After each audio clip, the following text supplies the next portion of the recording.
Obviously, a great win for our guys. Thought we were really ready to play. I was quietly optimistic. I thought we had a great week of practice.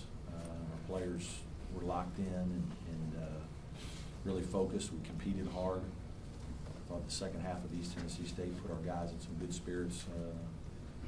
We made a lot of tough plays today. We had 11 straight stops in the first half, and obviously we were able to score off a bunch of those. And then did a really good job of just keeping them at bay. It's always hard when you have a lead like that to just keep it at a point where you can relax a little bit. Our guys did a good job of hanging in there and finishing plays, making free throws, and certainly got contributions from a lot of guys. I'm sitting there thinking, well, I bet you wish you could bottle up this effort and open it up for every ACC game. Games change and games are different. Certainly when we jumped out, it changed a little bit of the way Florida State had to play, and they had to come out and try to get into us, and it opened the court for us to be able to drive the ball more, and that's one of the reasons why we had so many free throws. We were just in a situation where we could attack.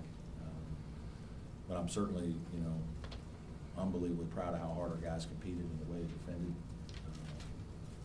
We defended at a very high level today. And Florida State's the kind of team where we, they crash the board so much that, if you can get a defensive rebound, that you've got a chance to go attack them. But, they're hard to keep off the glass. They got a bunch of offensive rebounds, but we also got a few layups.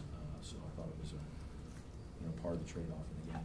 How happy were you to see Andre Young have 12 free throw attempts today?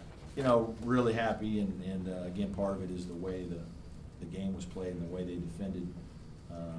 It shows his improvement, though, as a player, to be able to put the ball on the floor and create more. That's not something that he's done as much throughout his career. But, we worked really hard with him this spring. He did a great job this summer and fall of working on his skills, and his ball handling's gotten better, and that's helped him attack the basket. Do you feel like Bobo gave you a first half spark? Tremendous. He's a big kid, and when he's comfortable and when he's locked in, and he can be a problem for people, especially when they got us spread. We got him spread out a little bit. I thought our guys did a phenomenal job of leading him into baskets. He's holding the guy off, but our guys are passing it to him, where all he's got to do is kind of turn and kind of hook it in quickly. And we had a couple guys make feeds to him where that's really all he had to do, and I thought they did a good job of really finding him. But certainly his size can be a factor, and when he's locked in and not nervous, and when he's competitive, he can be a guy that can be productive for us.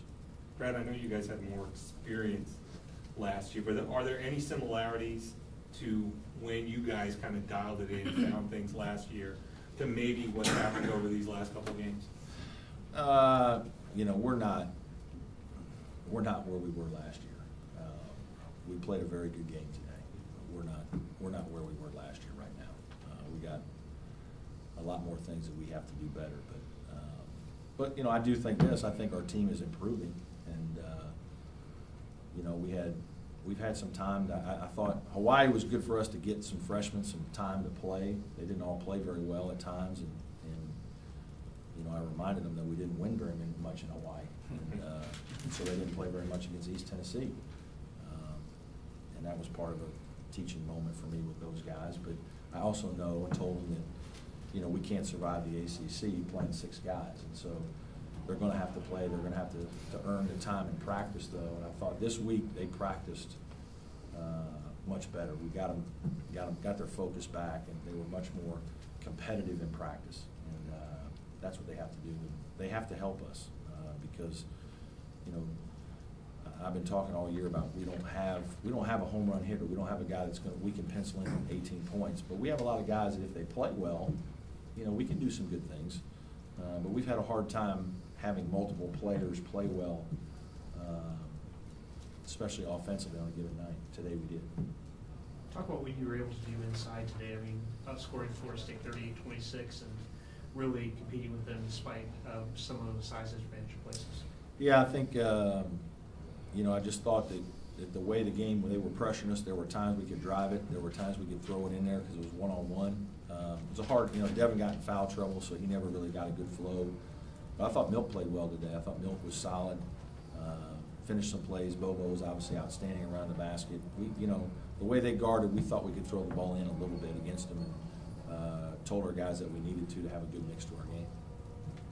How big of a step was it? It kind of looked almost night and day from, You know, several it's- weeks ago. How do you think of it in terms of? It's a good step for our confidence, my players' confidence. They need that.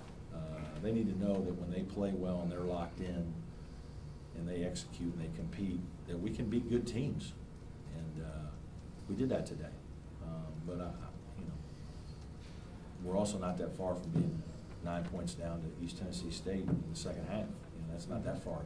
So, the margin is small, but it's nice to know that when we play well and we plan on execute the game plan and we make some shots and do the things that we need to do, that we can play well. And tonight we did that. Any other questions? Okay,